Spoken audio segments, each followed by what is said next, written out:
Sunitha വില്യംസിന്റെയും Butch വിൽമോറിന്റെയും ഏറെ കാത്തിരുന്ന തിരിച്ചുവരവിൽ അഭിമാനം കൊള്ളുകയാണ് ലോകമാകെയുള്ള ജനത. 286 ദിവസം അന്താരാഷ്ട്ര ബഹിരാകാശ നിലയത്തിൽ ചെലവഴിച്ച ശേഷമാണ് സ്പേസ് എക്സിന്റെ ക്രൂനേൺ പേടകത്തിൽ ഇരുവരും ഭൂമിയിൽ തിരിച്ചെത്തിയത്. ബഹിരാകാശ നിലയത്തിൽ നിന്ന് പുറപ്പെട്ട് 17 മണിക്കൂർ നീണ്ട യാത്രയ്ക്കൊടുവിലാണ് ഇരുവരും സുരക്ഷിതരായി ഭൂമിയിൽ ഇറങ്ങിയത്. ഇവരുടെ മടങ്ങിവരവിന് പിന്നാലെ മനുഷ്യന്റെ ബഹിരാകാശ ഗവേഷണങ്ങൾ കൂടുതൽ ചർച്ചയാവുകയാണ്. അന്താരാഷ്ട്ര ബഹിരാകാശ നിലയം മനുഷ്യന്റെ ബഹിരാകാശ ഗവേഷണ ചരിത്രത്തിലെ നാഴികക്കല്ലുകളിൽ ഒന്നുതന്നെയാണ്. ഭൂമിയിൽ നിന്നും 400 കിലോമീറ്ററുകൾ അകലെ ബഹിരാകാശത്ത് സ്ഥിതി ചെയ്യുകയാണ് ISS. US, Russia, Japan, Canada തുടങ്ങിയ രാജ്യങ്ങളും 11 യൂറോപ്യൻ രാജ്യങ്ങളിലെ ബഹിരാകാശ സംഘടനകളും സംയുക്തമായാണ് ISS യാഥാർത്ഥ്യമാക്കിയത്. നാസ നേതൃത്വം നൽകിയ പദ്ധതി പ്രകാരം 1998 നിലയം വിക്ഷേപിച്ചത്. ബഹിരാകാശത്ത് ഭൂമിയോട് അടുത്ത ഭ്രമണപഥത്തിൽ സഞ്ചരിച്ചുകൊണ്ടിരിക്കുകയാണ് ഈ നിലയം. 72.8 മീറ്റർ നീളവും 108.5 മീറ്റർ വീതിയുമുള്ള ഈ നിലയം മണിക്കൂറിൽ 27,600 കിലോമീറ്റർ വേഗതയിലാണ് ഭൂമിക്ക് ചുറ്റും സഞ്ചരിക്കുന്നത്. അതായത് 92.69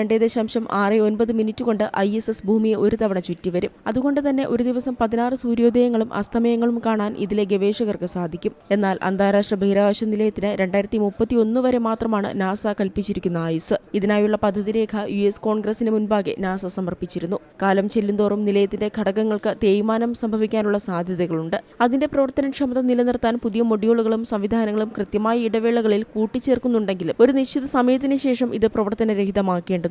നിയന്ത്രണമില്ലാതെ ഭൂമിയിലേക്ക് പതിച്ച് അപകടങ്ങൾ സംഭവിക്കുന്നത് ഒഴിവാക്കാനായി വിശദമായ പദ്ധതി തന്നെ നാസയും പങ്കാളികളും ചേർന്ന് തയ്യാറാക്കിയിട്ടുണ്ട്. ബഹിരാകാശത്തു നിന്ന് തിരികെ എത്തുന്ന നിലയത്തെ ശാന്തസമുദ്രത്തിലെ ബഹിരാകാശ വാഹനങ്ങളുടെ സെമിത്തേരി എന്നറിയപ്പെടുന്ന പോയിന്റ് മേഖലയിൽ വീഴ്ത്താനാണ് നാസയുടെ ലക്ഷ്യം. നാസയുടെ വെബ്സൈറ്റിൽ ISSന്റെ ഭാവിയെക്കുറിച്ച് വിശദമായി തന്നെ പറയുന്നുണ്ട്. 2030 വരെ ISS പ്രവർത്തിക്കാനുള്ള അനുമതിയാണ് നേരത്തെ മുൻ US പ്രസിഡന്റ് ജോ ബൈഡൻ നൽകിയതെന്ന് 2022 നാസ അറിയിച്ചിരുന്നു. ISS പിൻവാങ്ങുന്നത് വാണിജ്യ നിലയങ്ങളുടെ തുടക്കമാകുമെന്നാണ് നാസ ചൂണ്ടിക്കാട്ടിയത്. സ്വകാര്യ മേഖല സാങ്കേതികപരമായും സാമ്പത്തികപരമായും ബഹിരാകാശ നിലയങ്ങൾ പ്രവർത്തിപ്പിക്കാൻ പ്രാപ്തിയുള്ളതാണ്. ഇതോടെ ബഹിരാകാശ മേഖലയിലെ അന്താരാഷ്ട്ര കൂട്ടായ്മയായ ISSന്റെ അവസാനമാകുമെന്ന് വ്യക്തമായിരിക്കുകയാണ്.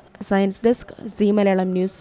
ഏറ്റവും പുതിയ വാർത്തകളും വിശേഷങ്ങളും വിരൽ തുമ്പിലറിയാൻ സി മലയാളം ന്യൂസ് എല്ലാ ഡിജിറ്റൽ പ്ലാറ്റ്ഫോമുകളിലും ലഭ്യം.